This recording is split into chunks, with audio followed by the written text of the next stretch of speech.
हम हिमांशु नाथ सिंह के प्रक्षेत्र पर खड़े हैं और ये प्रोग्रेसिव किसान हैं। दशकसेरिया बिस्वा शुगर फैक्ट्री के प्रबुद्ध व्यक्ति हैं जिनकी खेती एक आदर्श खेती होती है। इन्होंने जैविक खेती अपनाया है, ये गौ पालन कर रहे हैं।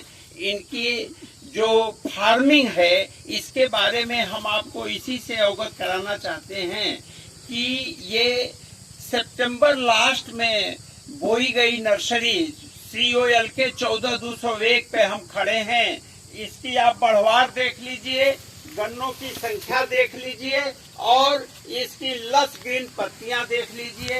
अपने ये प्रक्षेत्र पर 2 बार घन जीवामृत बुआई के समय और टिलरिंग के समय इन्होंने दिया है, उसके बाद जीवामृत दिया है और इंटरक्रॉप इन्होंने लाही की ली है, 13-235 में आलू की ली है, 15-023 में। कहने का मतलब कि आटम में जो भी इन्होंने अपनी क्रॉप ली है, मैं चाहूंगा कि हिमांशु नाथ जी खुद बताएं कि उनको किस क्रॉप से कितना फायदा मिला था। हिमांशु जी। हाँ, जिसमें हम लोग खड़े हैं इसमें हमने लाही ली थी और 13-235 में हमने आलू लिया था और उसमें मटर और चना लिया था। तो सही मतलब प्रॉफिट और या कॉस्ट जो निकली थी वो आलू और लाही से आई थी। तो आपने देखा कि जो इन्होंने इंटरक्रॉप ली है, आम के आम गुठलियों के दाम या कम लागत में दोगुनी आय लेने का सही तरीका ये है कि अगर आप आलू की खेती इंटरक्रॉप करते हैं या आप दाल मसूर की लेते हैं तो आपका सबसे अधिक फायदेमंद होगा। और हम आपका ध्यान ये 14201 के साथ साथ दूसरी नर्सरी हमारे दाहिने तरफ ये देखिए, कोसा 13-235 की गन्ने की नर्सरी खड़ी है जिसमें इन्होंने इंटरक्रॉप ली थी। और दाहिने तरफ 15-023 CO 15-023 जो सबसे अच्छी मानी जा रही है, ये गन्ने की किस्म।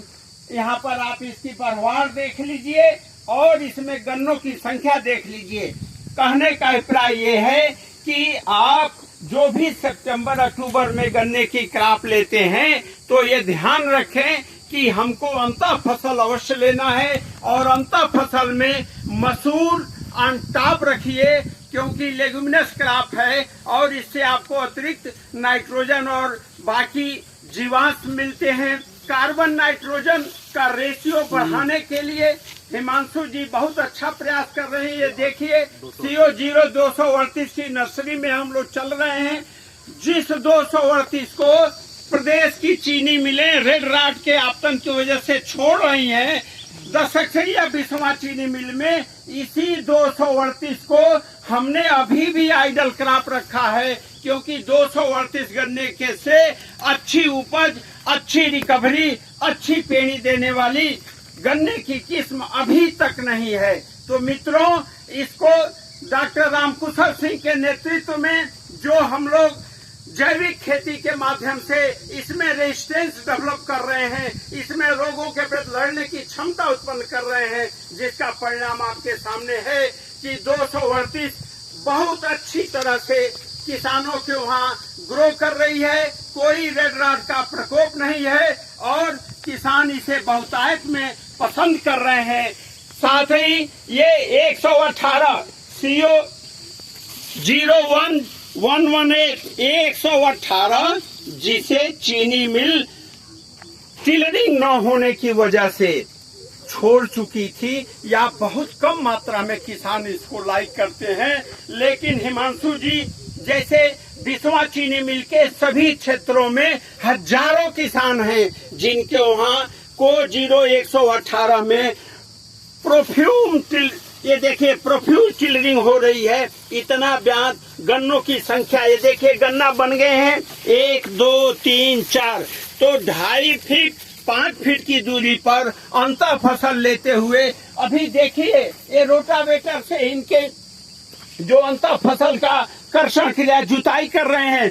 इधर आप दिखाइए कहीं भी इनके खेत में किसी भी तरह से वीड नहीं है, जिसका परिणाम है कि एरिएशन खूब है, ग्रोथ अच्छी हो रही है, गन्ने बन रहे हैं। तो आपको 15-023 को 0118 को 0238 COL के 14-201 इन किस्मों को अगर आप इंटरक्रॉप में लेते हैं, देखिए हिमांशु जी की ये जो इनको ढांचा का बीज नहीं मिला तो ये मूंग लगाए हुए हैं, हमारे चीनी मिल का प्रेसमड इन्होंने रखा है, पूरा खेत इनका लेवल है। कहने का मतलब ये है कि जैविक खेती से जो लोग कहते हैं कि उत्पादन कम होता है वो झूठ बोलते हैं। मित्रों, जैविक खेती के माध्यम से आप अपने खेत के जीवाश्म को बढ़ाइए, कार्बन नाइट्रोजन के रेशियो, कार्बन की मात्रा बढ़ाइए, जिससे आपकी खेती गुणवत्ता पूर्वक हो और जो भी अन्न उपजे, श्री अन्न, चाहे वो मिलेट की खेती करें, चाहे वो अनाज की खेती करें, दालों की खेती करें, सब्जियों की खेती करें, प्रत्येक दशा में स्वस्थ अन्न उगाएं, स्वस्थ गन्ना उगाएं, जैविक उपाय उगाएं, जैविक अपनाएं। जय हिंद, जय भारत।